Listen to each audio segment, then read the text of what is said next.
Hey, everybody. Welcome to Glitchy Pancakes, real talk about the world of fandom. I'm Jesse. And I'm Rob. Today, we're getting into some gritty, squishy details of writing genre fiction and Nasty, fiction in general. bloody, Yeah, bloody the bloody details. stuff. The bloody details. Specifically, how to get the medical details right if you're writing. We have with us to talk about this he is a doctor by day, novelist by night, former U.S. Army physician, now family physician, author of contemporary and dark fantasy, including the awesome Fugue and Fable paranormal mystery series and the contemporary fantasy Pawn Stratagem series, all available from one of our favorite presses, Falstaff Books. He's also written over 20 published short stories and given a talk on this medical topic, which is awesome. Welcome, Dr. Darin Kennedy. How you doing? I'm doing great. Thanks for having me on the show. Welcome, doctor. Hey, I Yeah. want to ask. I want to say something real quick. Like I just listened to your bio, right? Like you're basically damn Batman. Like you have an alter ego. Seriously, it's the coolest thing ever. Like I've Can I never have the met $1 billion, anyone. please? I've And never I met want a anyone. a Right. Batmobile stat. You would bat stat, right? Would you be Batman or would you be Doom? Hmm. Would I be Doom? Would you be Doom or would you be Batman? I would be Batman. You would be Batman. Okay. Okay. When all else fails, please be Batman. That's the most important question. That's the most important question ever. Would you be okay? All right. Okay. Yep. So, like we said in your intro, there, you're a practicing physician. You also do a ton of writing. You're very prolific, and you also you've talked about this medical issue. And I love the title of the talk you gave at the Saga Writing Conference recently. Can you tell us what the title of the talk was? Because I think it's great. The title of the talk I did at the Saga conference back in March was "How to Get the Medical Details Right," aka "Why Oliver Queen is Actually Dead." Nice. Yes, And that's it. I'm a big fan of a lot of the different CW superhero shows, and my writers group here in Charlotte, when we could actually get together before COVID-19, we would often get together and we would discuss the latest events in either Arrow or Flash or whatever. But Oliver Queen has a special place in my heart because he has died so many times, but the writers didn't notice. Right. I guess that's where a lot of this comes from, is that you like that the idea that like how to get the medical details right, that of course implies that the medical details are often gotten wrong. Wrong. Right. So what are some of the more egregious, or more maybe the more well-known examples of botched or messed up medical details, misrepresentations of medicine or their medical profession? What's the stuff that stood out to you that got you thinking about this? Well, it started with a lot of the CW shows, but as someone who basically was going through medical school about the time that ER was on, ER was always, whenever I would tell people what I was doing in medical school, Carter, the character on ER, he was 1 year ahead of me. So I always tell people, do you watch ER? And they would say, yes. And I would say, I'm doing what Carter was doing last year. And they would go, oh, and they would understand where I was at in my medical training. ER actually had Michael Crichton as one of the, if I remember correctly, as one of the consultants on the show. And a lot of times their medicine basically was right. It would definitely be dramaed up because anything on television is going to be dramaed up. But now we're into Grey's Anatomy or The Good Doctor, and I've watched a few episodes of both of those shows. Some of the stuff they do on The Good Doctor is just as bad as it is on Arrow or The Flash, but it's a medical show, and I think that they should have an even greater obligation to try to get it a little bit right. Right. I always tell people one of the number one things that I think we get wrong in medical TV is that there's this idea that in the space of 48 minutes, minus commercials, of course, that no matter how weird or strange your medical problem is, by the end of that hour of television, Dr. House can tell you exactly what's wrong with you and then prescribe the exact right treatment. And I've told my patients more times than I can remember that whenever we're having trouble figuring out what's wrong with them, I'll say, well, Dr. House has better writers than I do. Yeah. Because it's if you're told what the thing is, you can just speak the lines. But if you actually have to figure it out, it's not quite so easy. Yeah, and I guess that probably gives people a wrong impression of what like when they go to the doctor, they probably walk in with some really incorrect assumptions about what you should be able to do. Like you should just be Right. able to look and you see like, they have a green spot on their left heel and you're like, oh, well, that's you immediately recognize it as some rare disease that no one's ever heard of, and you happen to have a vial of the cure sitting in your cabinet right there. Now, one of the big rules in medicine is that common things are common. And so I've been doing this since 1997. That's whenever I graduated med school. So, I mean, I've been doing this a good 23 years, and there are a lot of people who will walk in with a spot on them. I'm the skin guy at our family medicine clinic, and I do a lot of minor procedures. I take off a lot of skin cancers and cysts and other things like that. So I actually am the guy who can walk in the room and look at the little green spot on your heel and tell you what it is. But if I don't know, I send you to dermatology. I don't have 4 residents and a very large whiteboard with which I can figure out everything in the space of 48 minutes minus commercials. I do my best, and I don't even have the 48 minutes. I have 20 minutes, not counting check-in time at the front desk and documentation time at the end to help you when you come see me. Yeah. But this is more of a genre talk. I'll give you the most egregious example of whenever I was sitting on my couch and watching Arrow and said, "You have got to be kidding me." So get ready. Here we go. All right. So I forget if it's like season 3 or season 4 of Arrow, but Oliver Queen is walking through a warehouse and this big box of stuff drops on him, and then he's unconscious and we cut to commercial. And when we come back, Felicity says, "That chemical that fell on Oliver, it's clotted all the blood in his body." And I'm like, so he's dead. And they're like, "We're keeping him alive back here with some oxygen or something." And I'm like, no. If you don't have a functioning circulatory system, you are dead. And if you are Kal-El, Superman, or if you're the Flash or somebody that has superpowers, I will give you a bye. But Oliver Queen is a dude who can do a lot of salmon ladder pull-ups. And other than that, and shoot an arrow with pretty darn good accuracy, he has no powers whatsoever. So when you tell me all the blood in his body is clotted, he's dead. He's not wounded. He's not injured. He's not dying. He's actively dead. Like, so dead. Yeah, and you can't just put him on ice until it gets better and his blood unclots and starts working again. Like he's getting no oxygen to his brain. And they did that on Agents of S.H.I.E.L.D. one time. I think it was season 1 or season 2. Daisy, but back then she was called Sky, takes about 5 bullets to the gut. And what do? They put her in a hyperbaric chamber. Now, the way a hyperbaric chamber works is it increases the oxygen level in that space to where there's a higher oxygen pressure, which puts more oxygen into the blood. But here's the important safety tip. If you have 5 bullets in you and they have like blown holes in your circulatory system and you're bleeding internally, it doesn't matter how much oxygen is in the blood that's pooling in your abdomen, you still die. And so Agents of S.H.I.E.L.D., I'm like, a hyperbaric chamber and those cool chambers in Alien that keep you alive as you travel across space are not the same thing. It's not a suspended animation chamber. It literally helps you get over the bends if you have a diving accident. But otherwise, if you're full of holes, you still die.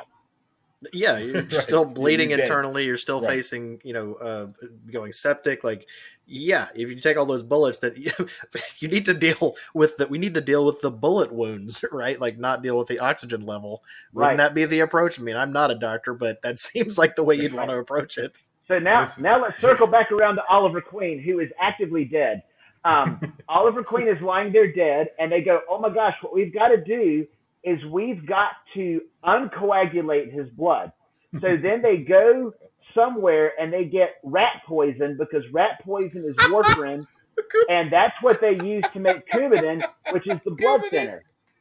And then what they do is they inject some warfarin rat poison into Oliver Queen's body, unclot his blood, and then they bring him back. Now, this doesn't work on multiple levels. The first of which is because Oliver Queen is already dead, but let's just assume that he is still alive with all of the blood, because the quote from Felicity is all of the blood in his body is clotted. So let's just assume that somehow you can still be alive. The way that Coumadin works is you eat it, it goes into your stomach, into your intestine, you absorb it, and it interferes with vitamin K metabolism so that over the next 2 or 3 days, you make less clotting factors. But it's not a clot buster. It's not like what you inject into somebody in the ER that that you give somebody after they had a stroke. It works 3 days later. So 3 days later, he'd still be dead. But the other thing is they injected it into his body, and you have to eat it. Eat it, right? So it's wrong on like so many levels. But the biggest level is that he's already dead. Yeah, that does seem like a pretty big roadblock to any further treatment. And then Jesse said something about bullets. The number one thing I see on that one is, so someone gets shot, and then on every show ever, what you have to do is you have to get some pliers, reach into the wound, pull out the bullet, and then, I don't know, do you have a little metal bowl at your house? Because I don't. And there's always a metal bowl, and then they drop the bullet into it because it makes a really satisfying sound when it hits the metal on the metal. But just like with Sky before and the oxygen chamber, here's the thing: when the bullet goes in and it hits a blood vessel, you're bleeding. And so, I really want to teach everybody in Hollywood that you always have your characters have the correct level of pucker factor, but it's always about getting the bullet out. And what it ought to be about is getting a clamp on the artery that you just hit so that the person doesn't bleed out. The human body has 5 liters of blood, and you can imagine, if you've ever seen a Quentin Tarantino movie, that you can go through 5 liters pretty darn fast if you try. Right. Oh yeah, no, it'll shoot out like a fire hose in one of his movies. Like you're going to lose all of it in about 3 or 4 seconds after just one slice from the bride. So I always wondered about that with because it seemed really odd to me that they did that thing with the bullets, like you said, and it is hilarious. They always have. There's got to be a metal surface on which to drop the bullet to let you to emphasize how metal it is. But it's like. They all sit back and breathe a sigh of relief once they pull the bullet out. Like once they drop it in the metal bowl, and everybody's like, "Ah, oh, okay, cool, they're saved." And they always shoot him in the shoulder. Well, let me tell you what's in the shoulder. Oh my God! The shoulder has the brachial artery. The shoulder has the brachial plexus, which are the nerves that make your arm move. The shoulder has the shoulder joint, and they never worry about any of that stuff. And if that bullet, I see where they pull that bullet out. I'm like, well, did you do a neurological test on the arm? Are they bleeding? Did they mess up the joint? Are they going to need orthopedic surgery? Mm-hmm. No, they're literally back swinging from a rope through the city like an hour later. And I got news for you. Ain't nobody even going to want to feel like raising their arm in class after that injury, much less swing on a rope. Yeah, that is like the shoulder wound. The shoulder shot seems to be like that's the symbol for, okay, I'm tough. I took a bullet, but it didn't actually hurt me, and I can go on totally normal. Yeah, that's like, it's such a cop out because they're like, okay, we need this person to take a bullet, but we also need them to be at full strength in the next scene. So sure, just put it in the shoulder. That's why I like flesh wounds. That's why I like flesh wounds. When you have a flesh wound, okay, that person it just kind of there it is. They got hit in the skin and they're okay. It's not a superficial cut or something. Right. Now, a movie that did do it pretty well. Did you ever see 3 Kings? Yes, I did. In 3 Kings, somebody gets what they call a tension pneumothorax, and that's where a bullet or an injury to your chest happens, and you get kind of a ball valve thing where every time you breathe in, you pull air into the space between your lung and your chest wall, which causes the lung itself to collapse.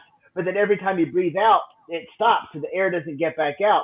And they literally took like a little, they did like the exact correct thing. They put a thing in to let the air out. And then for the rest of the movie, he had to deal with the repercussions of having a pneumothorax. And I remember watching that. I was like, somebody in Hollywood actually hired a medical Physician. consultant to help Yep. with this, because that was on point. Yep. Yeah, I guess it's not as glamorous as to taking a sword through the all the way through the shoulder God. and being like, I'm too tough for this to hurt. Um, Look, what about like have you seen any examples in like stuff that you've read or anything like that? Because we have a lot of we focus a lot on science fiction, fantasy, that sort of thing. In fantasy in particular, you got a lot of knives and swords and pikes and things swinging around. What So we've talked about like the bullet wounds and stuff like that, but what should people do if they're writing like say if they're writing a sword fight, for example? What do they need to know about the actual, like, what people can take and how it would actually probably go down? Hmm. I think what I would do is, if you're gonna, it's kind of like what Rob was just saying. If it's a flesh wound, if you're cutting up, like if you have the classic like slash across the cheek or the slash across the shoulder, right. or that really superficial wound on the abdomen where you went through the cloth and you drew blood, all of that stuff is fine. But the minute you start getting penetrating wounds, I think what I would do is study the anatomy of that area. And you can very easily, I do this all the time, and it's not hard to find. Now, because of my training, I know what's BS and what's not. But I just look up stab wound abdomen, and then I'll read up on it. And it doesn't take very long. And there's a lot of people that have written a lot of really cool stuff that's out there, and you can just go read it. So if you're going to stab somebody in the chest, did you hit their lung? Did you hit their heart? Did it stick in between the ribs? And figure out anatomically what the actual injury was. And then you can sort of, once you know what actually happened inside the body, then you can have that happen to your character. If it's in your abdomen, did it go through? Because you can stab someone in the belly and miss their intestines. It happens. Or you can perforate someone's intestine and they're going to be in pain, but then 2 days later, they're going to get peritonitis and die. From having all the bacteria inside. So, I think my advice to writers would be to look up, decide what you want to hit, then look up and see, if I do that to this person, are they going to be able to function the way that I need them to in the next several chapters without a magical healer or some first aid or something? But if you stab somebody in the heart and then the next scene they're like still fighting, I'm going to give you a look and tell you that Oliver Queen is dead. Let me ask you a question, Darin. Are there any shows, like movies, books, or anything of that nature, where they focus on the medical genre and they get it right? They get it really right. Other than Three Kings, you gave me a good example with Three Kings, but let's say on something that you're watching currently. I don't. So the only doctor shows, like, I watched the first couple seasons of Grey's Anatomy because it was kind of interesting to see what they did, but a lot of their medical stuff would be kind of just crazy. I watched The Good Doctor, and the stuff they do on that show, I just laugh. One of the physicians had rheumatoid arthritis, and so she decided to have all of the joints in her hands like removed, like a synovectomy. And I'm like, what? What? I don't understand what just happened. So I will tell you, I'm going to give you two examples for your question. The first is what got the medicine right. And I would say ER would drama it up, but they very clearly, at least in the beginning, would make sure to try to do it. And the one I remember is where Dr. Green had a pregnant patient with preeclampsia, and the only unrealistic thing is the minute an ER doctor determines that you have an obstetrical complication, he gets you out of that ER in about 0.3 seconds because they're like, you need to go upstairs. But if you take away the fact that the show is called ER and they wanted to watch Dr. Green handle it, which would not happen in real life, I thought that the medicine they did with that and what happened to her, because she went from preeclampsia, which is pregnancy-induced hypertension with some other things, into full-on eclampsia, which is a pregnancy-related seizure disorder, and she died. And And I remember watching that at the time I think at that time I was a third year medical student, and I was just riveted. I was like, that's actually pretty on point. So that's from a medicine standpoint. I always tell people, if you want to know what residency felt like more from what did it feel like? Scrubs. Oh, Scrubs really?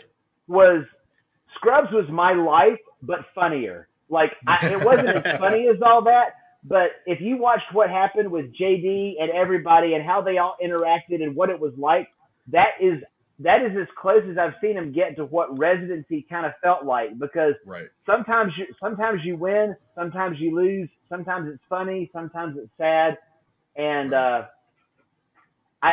but I specifically remember when I watched the first episode of Scrubs, like almost everything that happened to JD in the first episode, that happened to me when I was an intern. Like each one, so very clearly they went and talked to some medical professionals to Right. get some stories when they wrote that series.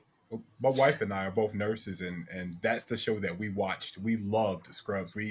Our first apartment was Scrubs almost every night. Like we love Scrubs. Like we love Turkey Jake. We love this show. But yeah, I agree. Yeah, that's a classic. What about we talked a little bit about how like what people can do as far as like geared toward writers in particular, because we have, we're friends with a lot of folks who write genre fiction, and of course you're gonna have stuff that, like, there's going to be some medical things that are just purely speculative, when if you're dealing with like far future science fiction, that kind of thing, that's just going to be made up. But generally speaking, if people want to get the medical stuff right, I wanted to ask you kind of a two-parter, which the first part is, why is it important to do good research if you're writing this kind of stuff? And also, how would you recommend people go about doing that research so that they're coming up with, a really good basis for what they're writing? So I think why is it important? I think so in every story there is how much of it is real and how much of it is just made up. So like if you read the Harry Dresden books, it's all set in Chicago or some version of Chicago, and because it's set in the modern day, the way that things work that aren't magical, I think, in my opinion, should be as close to reality, because when you then throw in the thing that's not normal, if it's against a very firmly grounded reality, and then you throw in the things that aren't grounded in reality, I think it makes your contrast a lot better. That's just sort of my personal opinion on that one. Mm-hmm. If you're writing something that has medical, you don't want to kick out anybody medical who's watching your show and have them kind of do whatever. Now, I will say in the last few years, I've sort of backed off on this a little bit, because honestly, at the end of the day, you should do whatever makes your story good. Whatever you do really, really outlandish things like clot all the blood in someone's body and then have them not be dead. Anybody with a brain should be able to figure that out. But then I figure I watch a lot of law shows or police procedurals or whatever, and I don't know all the stuff that the cops or the lawyers are watching and going, that's wrong, that's wrong, that's wrong. And so at the end of the day, my job as a writer is to entertain, but also a little bit inform. So I'm sort of in the middle on that one. I think when you get it right, it shows that you care more than anything. Yeah. You cared enough to actually learn what you were talking about, as opposed to just winging it. Now, what was your second part of your question? It was about how, like, if writers in particular are trying to, or including something significantly medical in something that they're writing, or, other creatives too, if you're writing for TV or whatever, how should they do research so that they know they have a solid basis for what they're writing? So how can they do research that they can trust? If it was TV or Hollywood, I would tell them to hire a medical consultant and run everything by them, and I'm available. If it's just you and you're writing a novel at your house, Google is a good thing. Yeah. The problem is because you can Google anything. If you're like, what are the symptoms of a tension pneumothorax? What are the symptoms of a dislocated shoulder, of a stroke, of a gunshot wound to the pelvis. I mean, you can look it up, and I would say read 2 or 3 different articles, and if they're all basically saying the same thing, and look for stuff that comes from an actual medical source. Uh, if you know a medical professional, I think that's a very good thing. I have credits in the back of several different books now because I've literally had people call me, and the general question is something to the effect of, I need to almost kill somebody. What should I do? and then I pray that the NSA or the CIA is not listening in on the conversation as I go through the brutal detail of what he is. And I always start with, okay, what do you want to do to them, and how functional do you need them to be whenever you've done that to them? And in your world, do you have magical healers? If you're in a fantasy world and you have healer person, you can do a heck of a lot more to your character because you can always cart them off to your healer, because the minute you bring magic into it, it's good. Or if you're future enough science fiction where you're kind of like not Blade Runner, what was it? Logan's Run, where they literally are using the laser and then the spray that puts your skin back on. Right. Which is basically a science fiction version of magic. If you've got that, you have a lot more leeway to do what you want. But if you're Oliver Queen and you're set in, 2013, Chicago or something, you kind of need to obey the rules of whatever you got. The Google search histories of writers doing research are just absolutely horrifying at times. Yes. I think my favorite whatever was like, what is the smell of the various things that you, if you're going to bury a body and you want it to disintegrate, what does lime smell like? I'm probably going to get carted away any day because of that one. Well, speaking of if you're doing research for your books, how much? Okay, so it seems like whenever you have someone who writes genre fiction, like say somebody that writes fantasy, who is a lawyer or has a particular profession that takes up a lot of their time and that took a lot of training, then that tends to form either important parts or sometimes the basis for the things they write. But you have a couple of series out that they're not directly medical themed. They actually have, themes related to music or chess in one case.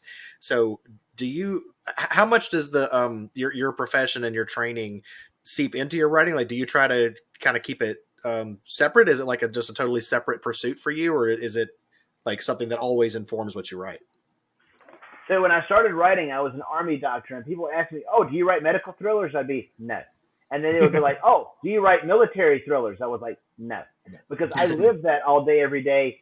Now, some people, Tess Gerritsen was a medical doctor who decided to start writing medical thrillers, and that is someone channeling their professional know-how into their creative pursuits.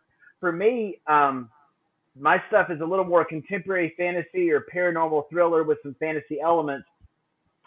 And I wrote because I wanted to not deal with medicine. That being said, whenever my characters get thrown into a tree, I have 3 chapters where they're in the ICU.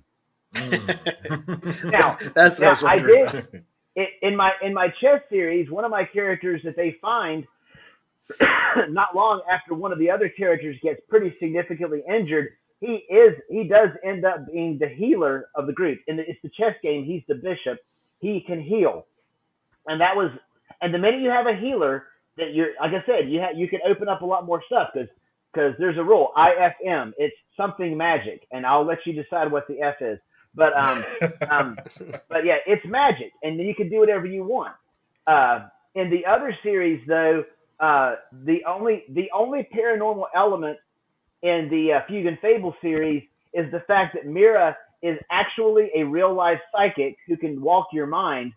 When she's walking your mind, it's a fantasy world because it's just based on dreams. But out in the real world, it's the real world. And so I had to make sure that I didn't clot all the blood in somebody's body at any point during the trilogy. Has it ever been tempting to do that just as a dig at just to throw it in or have that's I don't know how that one made it past and I imagine the people having to act out that scene, like whoever had to deliver that line. That like, did you have to just rewind that a few times and watch it over and over again? And be like, is that really what they just said? I did actually on that one. I was like, I wanted to make sure I was right and they were wrong because that was important. The other one from Oliver Queen that was great was it's the end of season 3 or towards the end of season 3, and he's fighting Ra's al Ghul on top of a mountain, and Ra's al Ghul literally takes a broadsword and shoves it through either his liver, lung, intestines, or all of the above, and then drops him off a mountain. Now, when you fall off a mountain and you land, there are 206 bones in the human body, and I suspect a significant percentage of those would be shattered. And I'm watching the show, and I don't know if everybody listening knows, but Ra's al Ghul, his big thing is he's got these Lazarus pits, and they will raise you from the dead. That's why he's like this immortal fighter guy that's been around forever. So I'm like, well, that makes perfect sense. He threw Oliver off a mountain. He's going to go chuck him in a Lazarus pit and bring him back. No, they just have a woman come along, drag him off to a cabin, lay some herbs on his chest, and then, no lie, at the end of the next episode, he's swinging through Star City on a rope. And I was like, I know that there's some truth to the herbal medicine, but I don't think it can orthopedically fix all of your shattered bones.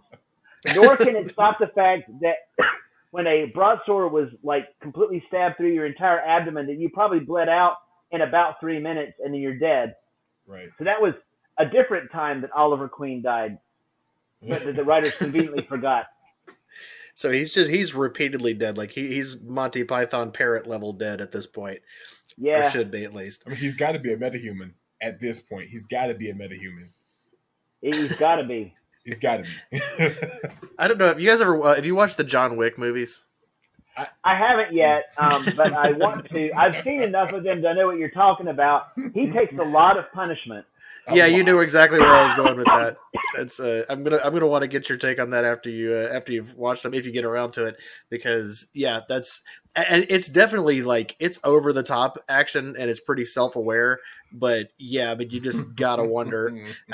And it also follows the same thing that a lot of another issue with, like, you know, gunfights in movies and things like that is people just immediately from stab wounds, from gunshot wounds, they are completely dead and gone from like a stab wound to the stomach, and it's 3 seconds, just, you know, time to exhale one breath and they're dead.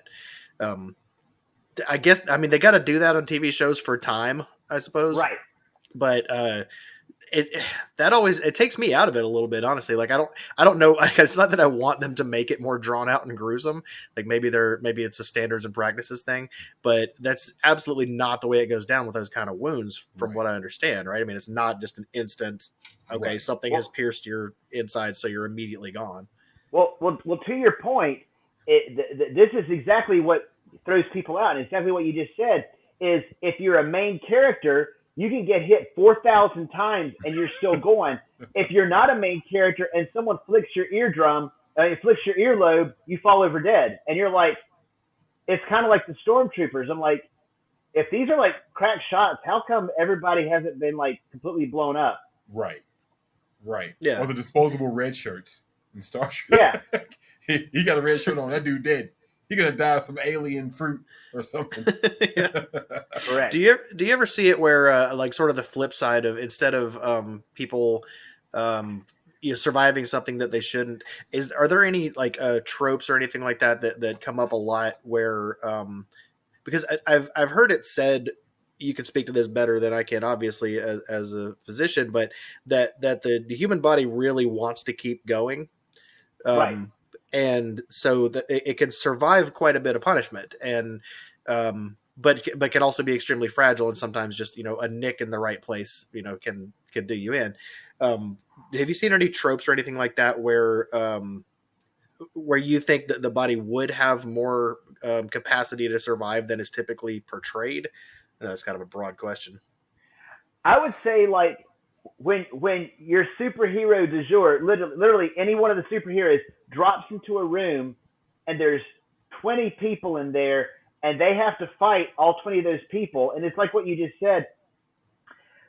One punch takes them down, and I just have never been able to figure out my one punch to you, and you're out, but your one punch to me, and I keep going. And it's because you're the hero, and it makes for a good story. But it doesn't seem quite fair that if Batman punches Dude, and then Dude punches Batman, it's like, how come Batman gets the props, or gets the +3 glove of smiting or something? Listen, there you just reminded me of Batman v Superman. That's exactly what you just reminded me of. And I saw some things in that film during that Batman fight where I was just like, "Are you serious? Like, are you serious? Like, this is really happening? Like, they just shot him in the head. I mean, they just stabbed him in the arm, and did he just really kick somebody into a grenade? What is going on here? Like, is he that? I couldn't believe it. I was shocked.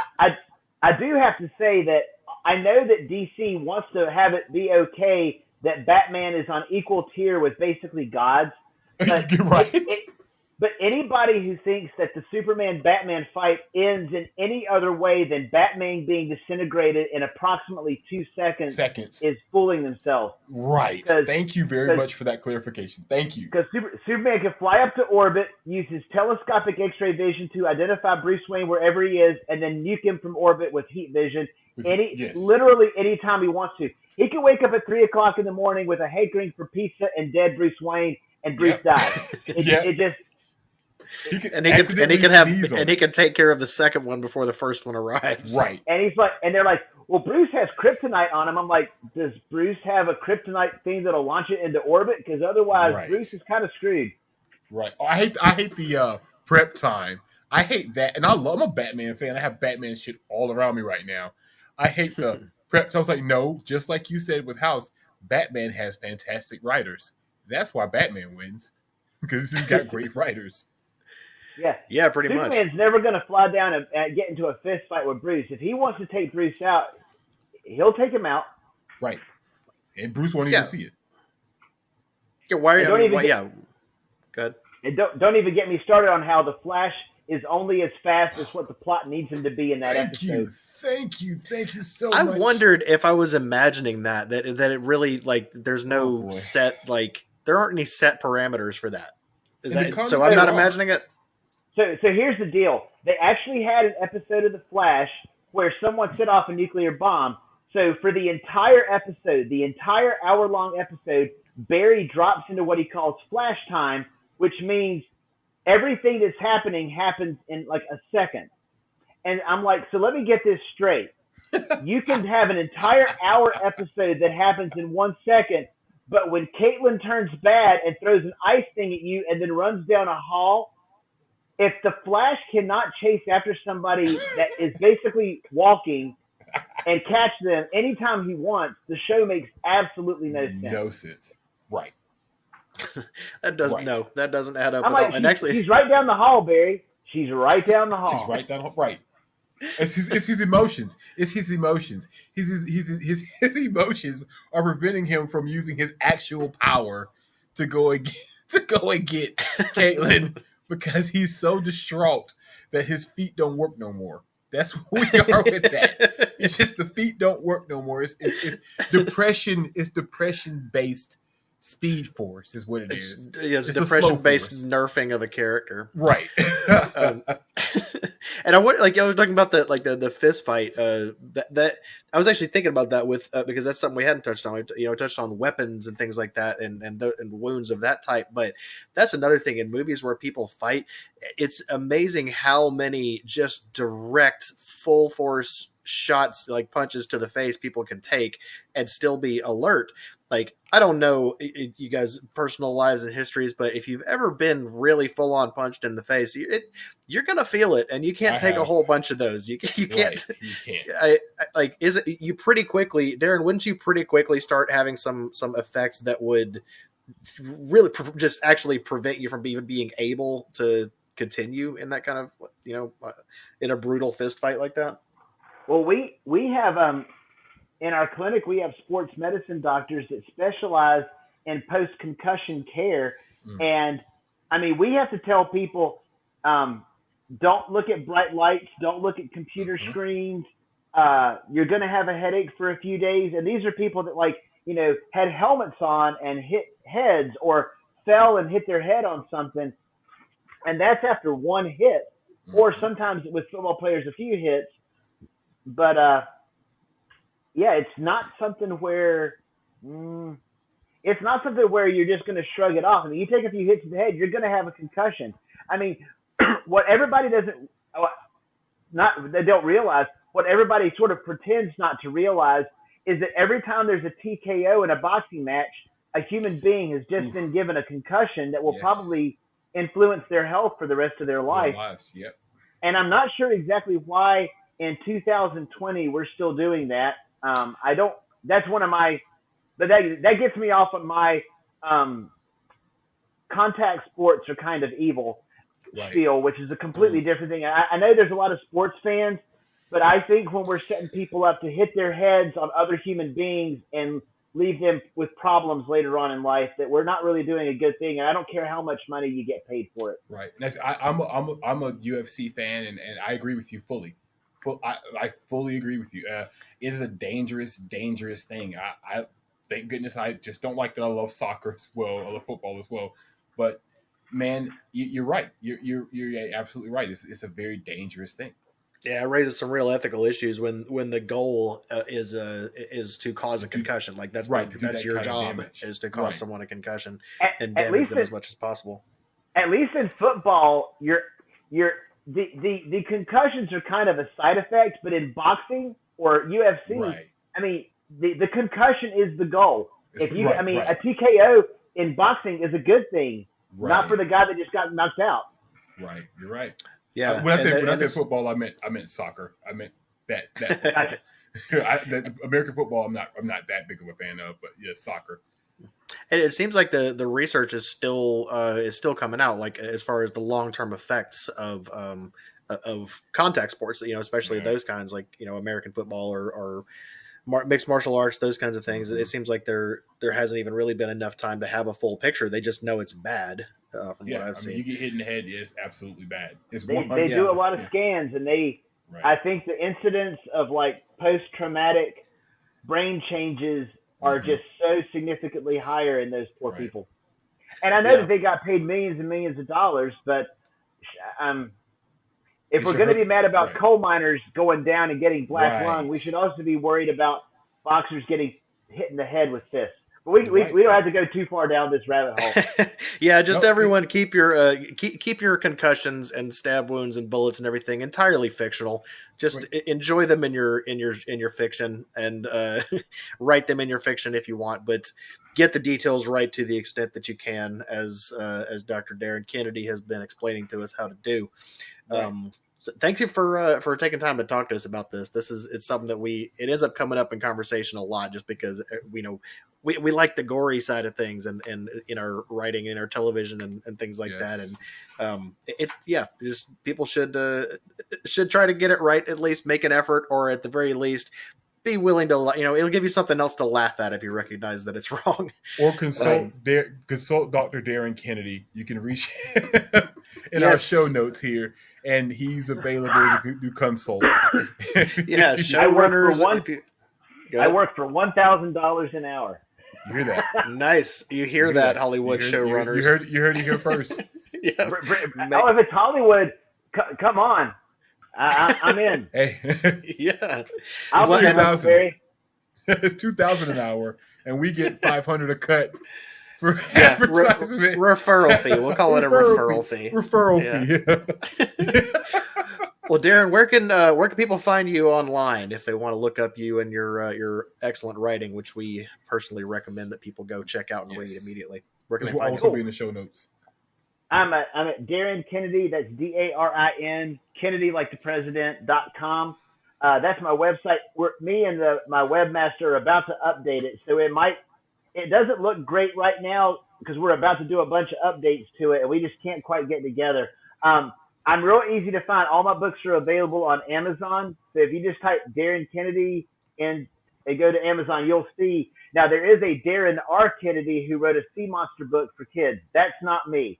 But if you find the Fugue and Fable series or the Pawn Stratagem Fantasy Chess series, those are me. And I will have a new young adult book coming out this fall.